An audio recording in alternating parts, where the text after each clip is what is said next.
Guys, ayan guys.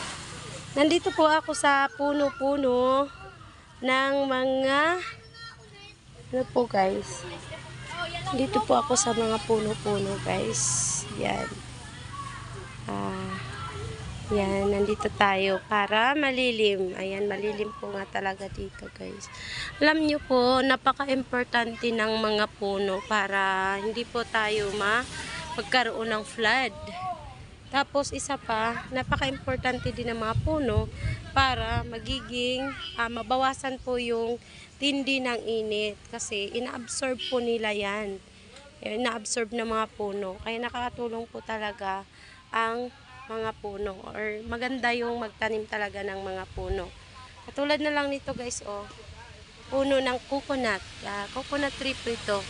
Napakalilim po niya guys. Sobrang napakalilim niya. Ang sarap magtambay dito. Yan.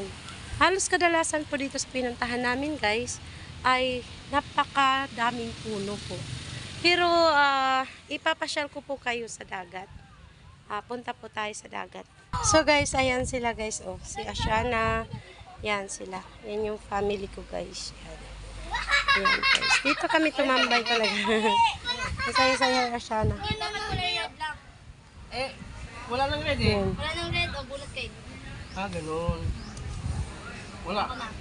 Yung red. 1, 2, 3. Oh, wakay. 0. Oh, naggano na ako. Kaya na uli. Oh. Uy, may zero si Papa. Di ba pwede yun? Hindi nga. Red lang. Wala ko red. Hindi man red. Pwede yun, girl. Ay, hindi pwede yun sa Pwede, oo. Okay na pa. Yung zero. Yung dalawang zero yan nyo. Dalawang zero tapon nyo yan.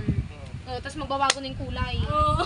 Anong gusto niyo kulay Mag-add pa? pa rin kayo. Oh, naggano na ako. Nag-add na si Papa. Ha? What do you mean? Ha? Di na kapag nagaganon, tapos kapag nagganon, yung sa amin ha, kapag nagganon, tapos nahuli siyang nakaganito ay, hindi ko pa, bubuha na. Uy, hindi ganyan yung rule. Tapos, ako na naman. Kung ano itatapon ko.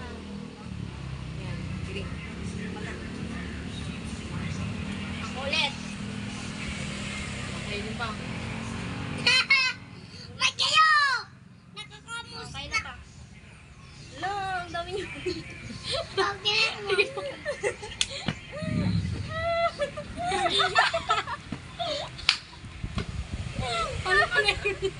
Bakit itatapon mo to? Maubos. Mag-reverse. Paano kayo pag-reverse? Kapag reverse, si Papa pa rin. Oh, kayo pa rin. Tapos mag-change color kayo pa. Mag-change color. Color.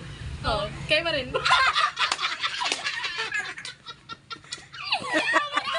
Ayaw ko naman. Ayaw ko naman.